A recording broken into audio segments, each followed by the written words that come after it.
To help everyone with their presentations, I've created this video showing what is, I feel, the best way to format your note card. It's geared towards extemporaneous speeches, which is what you'll give in this class. So the first thing you'll do is fold your note card in half.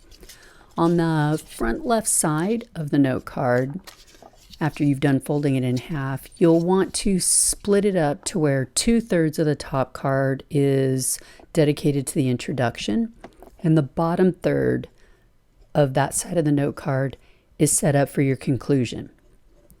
Then you're going to put your first main point on that right side section, and on the back side of the card, you'll put your second main point on the left side and your third main point on the right. The great thing about this is now you can hold the note card in your hand.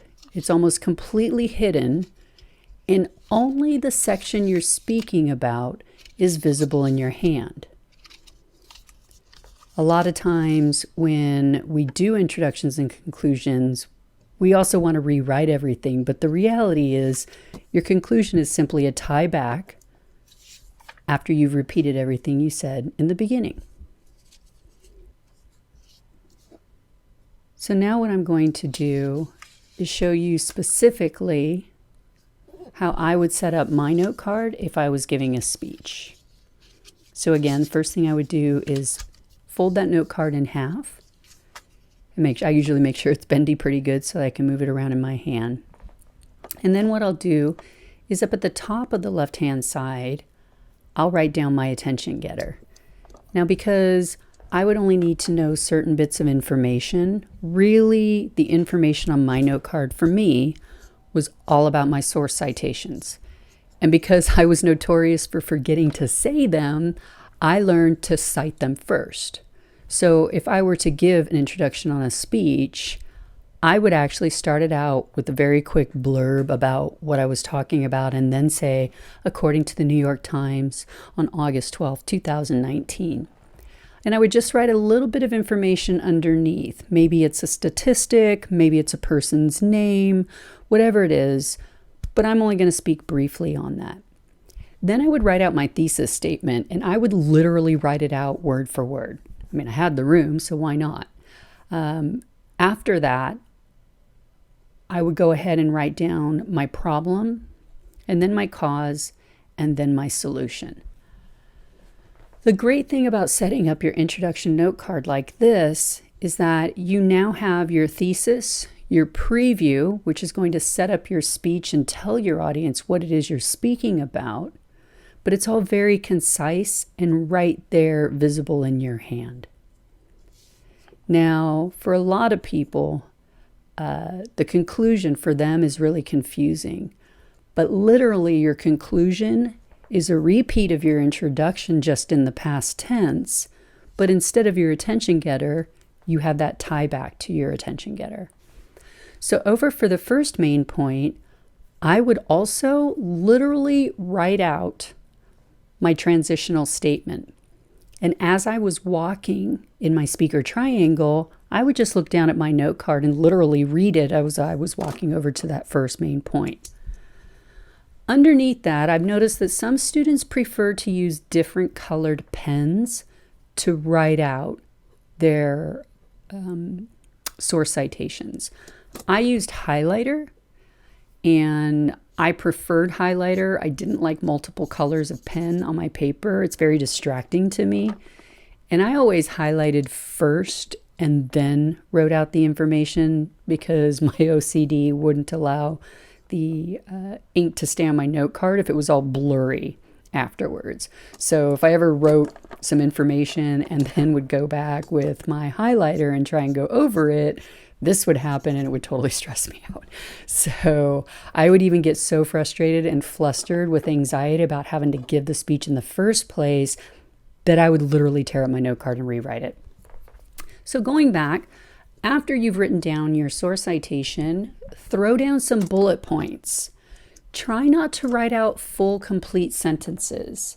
If you need to write phrases, great, but bullet points are best. And if you're having trouble remembering to walk, grab a red pen, throw that down at the bottom of the page there, and remind yourself you need to walk. So again, here, write out your transitional statement. It's not cheating. You know, you're going to have to flip your note card over anyway in your hand as you're moving about. So throw that down there, take a look at your note card, kind of remind yourself of your information. Make sure you have all of your source citations written out so that you don't forget to cite them. And at the bottom, again, if you can't remember to walk, write out walk, go for it. Or if you wanted to, you could put your transitional statement at the bottom there before you started turning the corner. So however you want to do it, transitional statement at the bottom of the first card or the first side or at the top of the second side. And then you would just do the same thing for your third main point.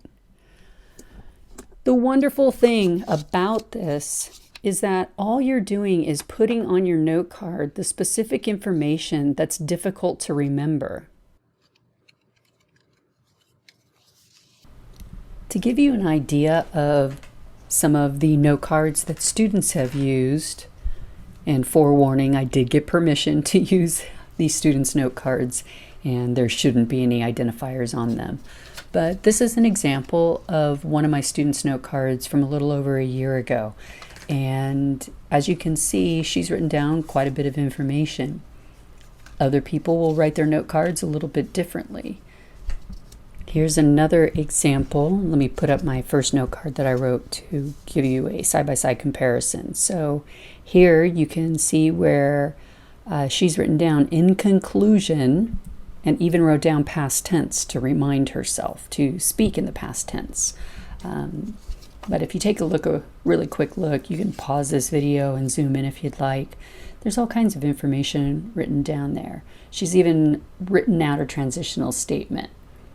So another note card from another student I'll show you has, again, quite a bit of information. Take a look at the conclusion. There's just one basic simple sentence. She has all of her information up top and even has her information for her introduction down. She was always afraid she was going to forget some details. So if you see here, she can easily see how many source citations she has by checking out the highlighted mentions on the note card. Here is a note card from a student, and these are my favorite, to be honest. This student, both these note cards are totally acceptable. Both these students gave outstanding speeches, which is one of the reasons why I asked if I could keep their note card. But to show you the difference, the gentleman that wrote that very brief note card had, just like this individual here, a lot of information in their head. And so they really just needed quick, brief reminders. Hopefully this video gives you a better understanding of what I'm looking for.